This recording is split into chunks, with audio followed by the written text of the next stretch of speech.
स्वागत है दोस्तों स्टडी फॉर यूपीएससी में। हम लोग टॉपिक इन न्यूज़ पढ़ रहे थे, उसका पार्ट 3 है, जिसमें आज हम लोग जो पढ़ने जा रहे हैं वो ग्रेट बैरियर रीफ के बारे में देखने जा रहे हैं। आप लोग देखिएगा कि अफ्रीका में पड़ता, ये आपको ऑस्ट्रेलिया में है, ठीक है, ग्रेट बैरियर रीफ। चलिए ध्यान दीजिए, इसमें जो जो एक एक करके सेंटेंस दिए हैं ना, वो बहुत ही इंपॉर्टेंट सेंटेंस है। हो सकता है ये डायरेक्ट सेंटेंस भी आपको देखने को मिल सकता है। देखिए, दुनिया की सबसे बड़ी कोरल रीफ सिस्टम जो है वो कौन है? ग्रेट बैरियर रीफ है। दुनिया की सबसे बड़ी कोरल रीफ सिस्टम है। दूसरा नंबर पॉइंट देखिए कि इसे पृथ्वी का सबसे बड़ा जीवित संरचना भी कहा जाता है, ठीक है ना, लाइव स्ट्रक्चर कहा जाता है। ये इतना बड़ा है कि इसे अंतरिक्ष से भी देखा जा सकता है, ठीक है। अगला नंबर देखिए कि यह प्रशांत महासागर में है। ऑस्ट्रेलिया में है लेकिन प्रशांत महासागर में है।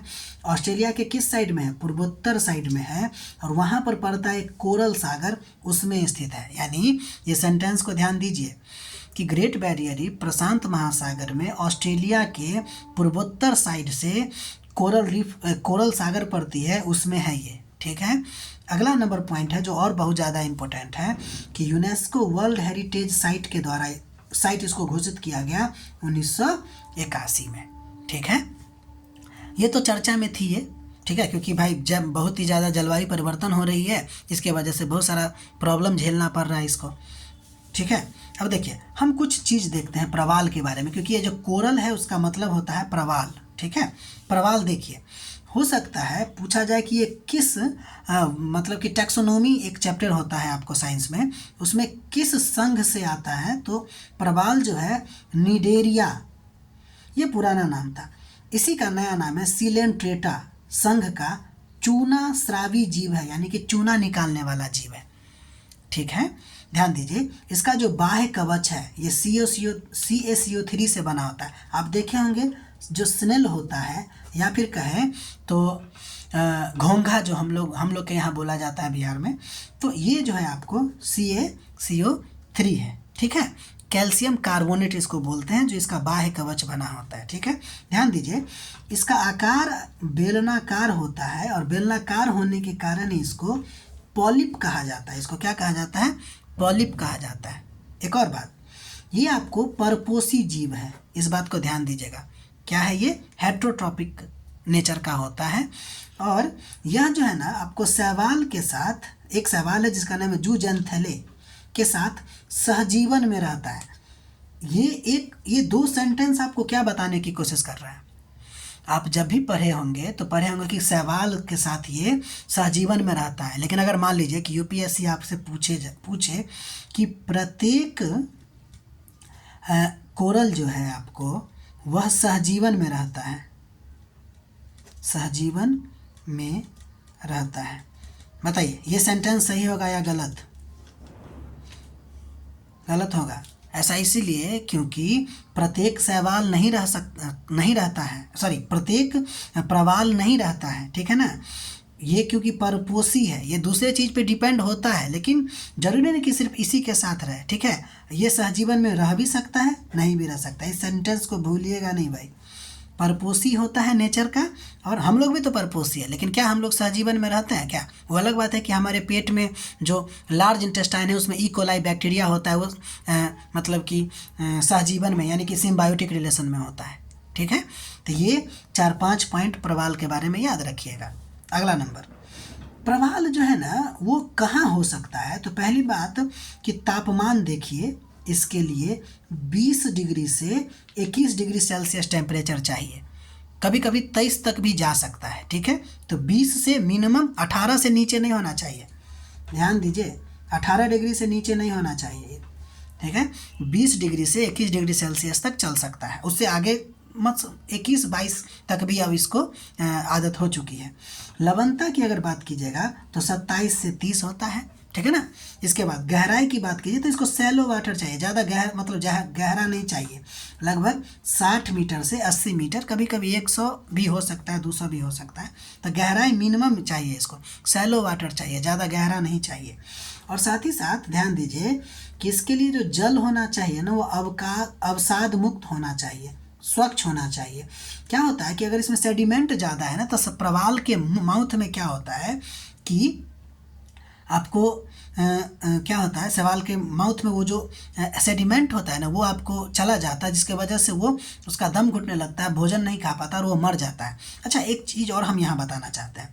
यहाँ जो आप देख रहे हैं जूज एंथेले के साथ सहजीवन में रहता है, ध्यान दीजिएगा, ये है क्या, निडेरिया है ना, सिलेंट्रेटा है ना। तो जब आप देखिएगा ना तो इस पर आपको ऐसा ऐसा स्ट्रक्चर देखने को मिलेगा, है ना।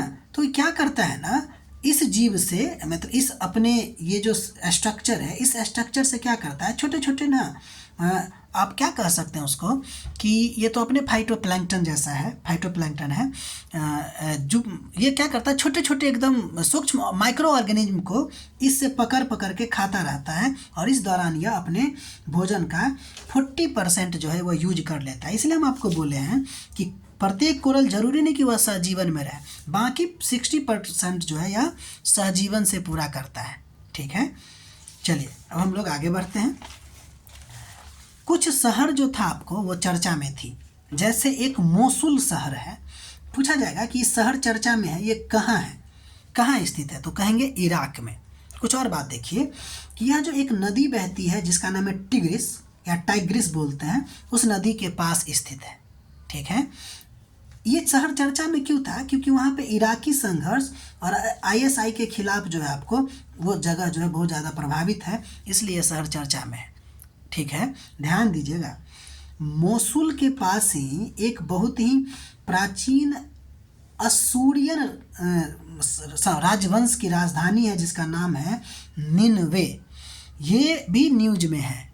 ठीक है, तो अगर पूछा जाएगा कि निनवे जो है वो कहाँ, ये जो प्राचीन असूरियन राजधानी है वो कहाँ पड़ता है, तो इराक में पड़ता है। वो मोसुल शहर के आसपास है, टिग्रिस नदी के किनारे है।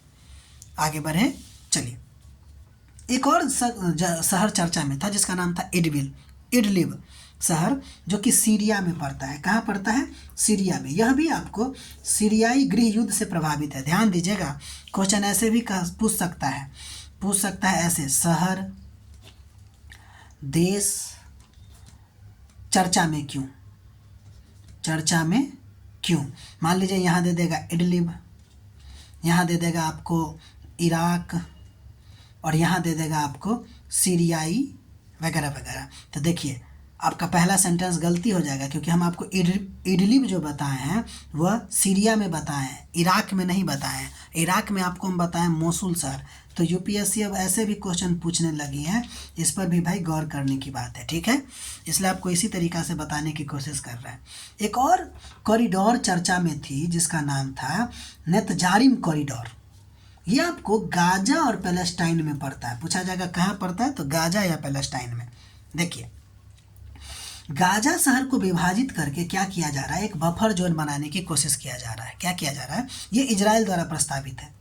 क्या है, इजराइल के द्वारा प्रस्तावित है, जिसमें प्रस्ताव किया गया था कि गाजा शहर को विभाजित कर दिया जाए, उसको एक बफर जोन में, ये जो नेतजारिम कॉरिडोर होगा वो आपको एक बफर जोन की तरह काम करेगा। बफर जोन क्या होता है, बफर जोन जो होता है, आप बफर स्टेट सुने होंगे, या फिर अपना जो लार होता है ना, सैलिबा या सलाइबा जिसको बोलते हैं, वो भी एक प्रकार का बफर लिक्विड होता है। तो बफर मतलब क्या होता है कि बफर लैंड की अगर बात की जाए तो दो अलग अलग जगहों को जोड़ने वाले लैंड को हम बोलेंगे बफर जोन। ठीक है, तो इसको समझ लेते हैं। देखिए हम जो क्वेश्चन आपको बोले थे ये इसी प्रकार से पूछ सकता है कि क्षेत्र है, राष्ट्र है, चर्चा में क्यों। जैसे देखिए मोसुल शहर सीरिया में है, गृह युद्ध। अब इसमें आपको बताना है कि कौन गलत है कौन सही है, उस आधार पे आप इसको देखिएगा। ठीक है, क्योंकि हम आपको मोसुल शहर बताए हैं कि इराक में, और यहाँ सीरिया दिया है, तो ये तो गलत है ना।